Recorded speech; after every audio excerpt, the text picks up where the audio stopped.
Couldn't you? You could have. How many of you have been dragged into involvements by your own neurosis, by your own mad desires, and later on you wondered about your intelligence? Well, you were right about it. You didn't have much.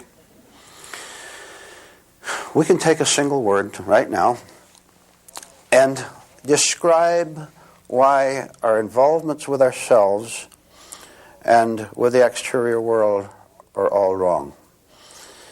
And I want you to examine this word with me as we go through it. I want you to try to do a little in-depth work with it, and I'll supply the beginning ideas on it. Why does everything go wrong? Why can't I get what I want? I asked you earlier, why do you want that to begin with? All this agitation, all this confusion is caused, really, essentially, you can track it down to one thing. And that one thing is unconsciousness. Now, let's look at the word first of all before we go on. To be unconscious, look at it physically. If you're physically unconscious, lying down somewhere, you bumped your head or something. If you're unconscious, you don't know what's going on around you, correct? Furthermore, you don't know what's going on inside of you. You can't look at yourself and say, I'm unconscious. The whole thing is blocked out, isn't it? So to be unconscious simply means you don't know what's going on. Have I described your life? Are you not unconscious men and women who doesn't understand anything at all and wondering what you're doing here on earth? So, unconscious means to not see. Now, if you can't see, you can't comprehend. If you can't comprehend, you can't be free. Now, here is the main difficulty. Listen carefully to this. A human being who is unconscious, unaware, who cannot see, he doesn't know that he can't see. How can he? If you're unconscious, you don't know you're unconscious. We're talking about physically a moment ago. You go up to a man and say you're unconscious, he can't answer you and say, yes, that's correct, because he can't even hear you talk. 4 billion human beings are unconscious. Truth tries to get through to them, something higher tries to get through to them, and they can't hear.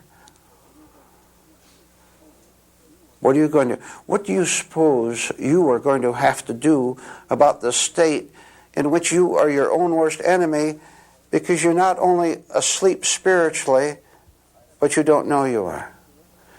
I have given you the answer to it, and I'm going to say it this time in a little different way. With very careful self-seeing, minute by minute, day by day, year by year, you can see that you're a totally lost human being. Now that is the beginning of breaking your unconscious state. If you could just look and look at yourself physically even and say, now I was driving down the street and I saw an accident out there and I saw my hands clench in nervousness. I was appalled at what I saw. One little sight out into that world took you away from yourself. It stole your attention, stole your energy, and you didn't know what happened for all these years until you obeyed the rule. Look and see what happens to you as a result of being involved in that world out there. Can you notice yourself blinking nervously when someone slanders you? Can you notice yourself not even able to walk a straight line hardly sometimes because you're sobbing inwardly, hysterically over something because something bad happened to you or you heard some bad news of some kind? Having caught the first glimpse that you're what is known as a sleeping human being, having noticed how nervous you are, how anyone can take away your so-called confidence, having seen that a little bit, you can go on to the next step, and every step is of tremendous importance. We could mark it out with 10 separate steps if we wanted to, starting from the fact that people know nothing at all of what they're doing here on earth, and they begin to question it. All the 10 steps. Here's the next one.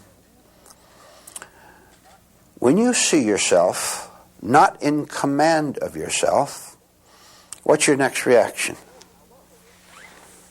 I'm saying, now look, I am saying you're beginning to notice what you're doing. Put it as simply as that. You notice what you're doing. You're crying. You're getting mad. You're stubborn. You're foolish. You're stupid. On and on and on. If you go this far, I want you to know you're a miracle already. Beginning to be a miracle that'll change your life astonishingly. If you go this far, well, you can know, I was about to flare up at that man when he said that. But I noticed that I was. All right, let's say you've even gone this far, and don't think you have, any of you here. Don't any of you please think that you understand anything that I'm talking about, because you don't. Now, what was your reaction to that? You were angry because you have a false image that you do understand yourself in life. Why do you lie? Well, you lie because that's been the habit all your life. And that's the easy way out, the cowardly way out. Just lie about something. Lie, lie, lie, and destroy yourself eventually.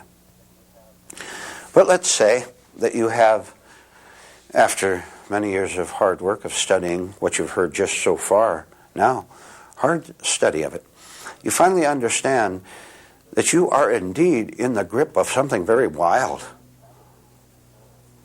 And that savagery is called your inner nature. It's got you. It controls you. It can do anything it wants with you. It can make you want to get up and walk out of a truth meeting. You're so agitated. You're so afraid. You feel under attack. May heaven help the man or woman who gets up and walks out when he feels attacked by truth. When you go out, you're going to go right back into your own darkness, and that is the real attack. See, you have attached the word attack to truth. Your egotism did, your vanity did, and said, I'm being attacked by truth. What you're doing is resisting truth and calling it an attack.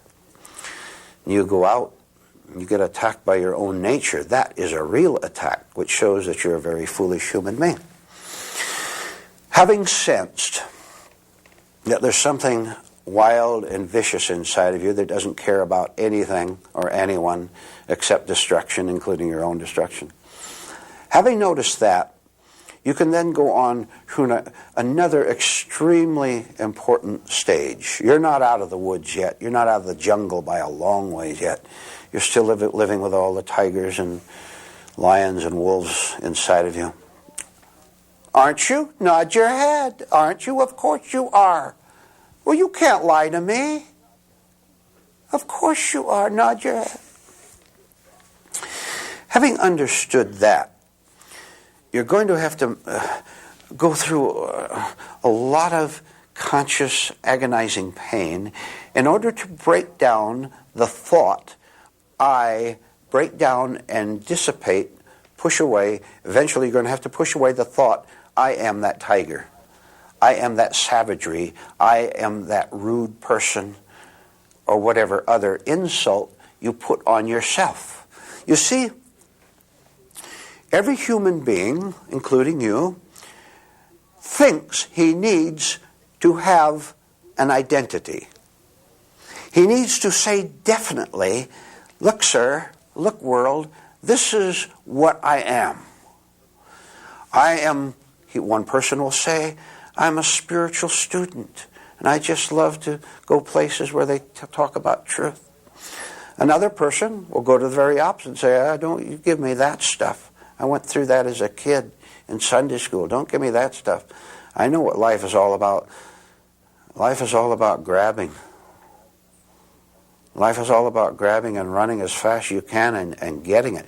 You see, no one would ever say that out like that because people are such hypocrites. They hide the thoughts such as that go through them and pursue them, by the way, all the time. They keep them hidden because they want to present a pretty picture to the world, because there are certain rewards from the world in being a hypocrite.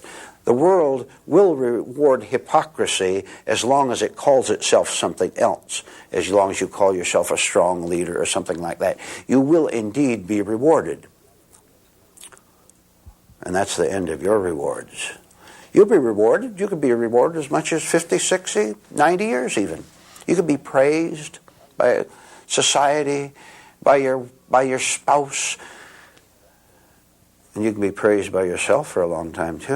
And have you ever noticed how hard it is to keep it up sometimes? How you have to keep reminding yourself how great you are, how honest you are, how enlightened you are. Have you ever noticed how hard it is? Have you ever noticed how it sends you to bed exhausted? And how you hope the alarm doesn't go off so you can get another half hour in the morning or something like that?